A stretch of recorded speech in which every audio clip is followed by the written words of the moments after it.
He watched her pack for her business trip, pretending to be absorbed in his phone.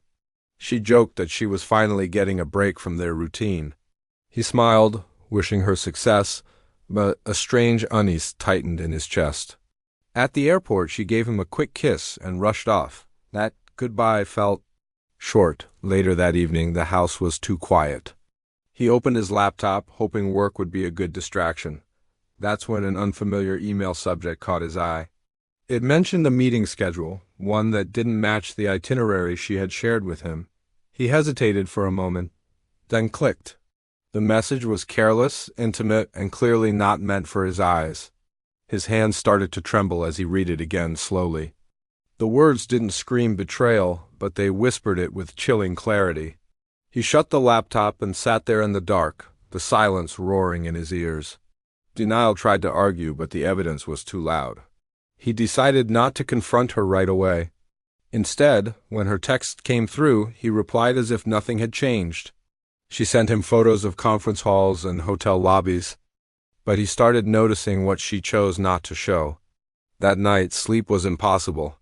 He quietly began checking timelines, cross-referencing receipts. Small inconsistencies started to form a larger, undeniable pattern. He saved everything, meticulously. The next day, she messaged him saying her meetings were running late. He replied with encouragement, telling her not to worry. His patience seemed to confuse her. "Why are you being so calm?" she asked. He simply replied, "Trust makes things easier."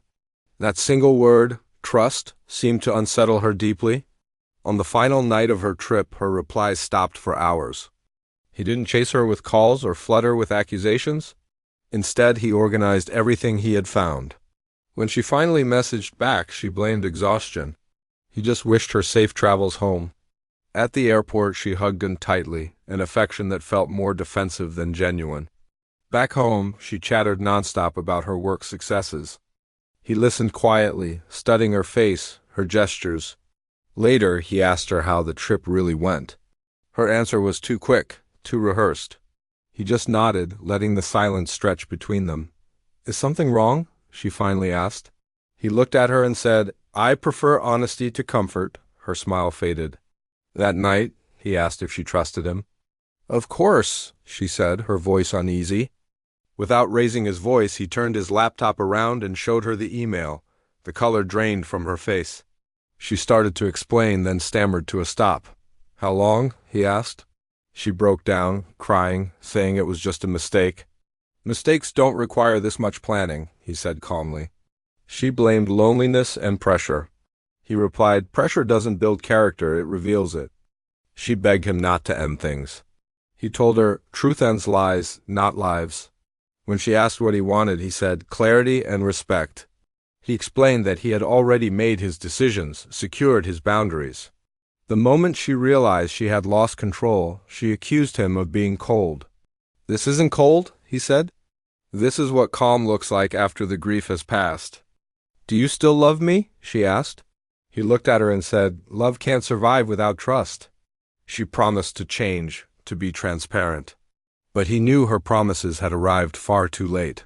That night she slept on the couch. The next morning she packed her bags in silence. "Is there any chance left?" she asked. He replied, "Chances are given before a betrayal, not after." She left without a fight. The house was empty, but for the first time in days it felt peaceful. Days later, long, apologetic messages came. He replied only once, wishing her personal growth, and then refused to reopen the wound. Weeks passed, his focus returned. Friends commented on his quiet strength.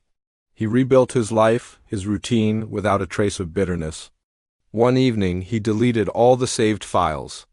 They had served their purpose. He had accepted the truth. The betrayal didn't define him. His response to it did. And that was how his story found its clean, quiet end. Thank you for watching.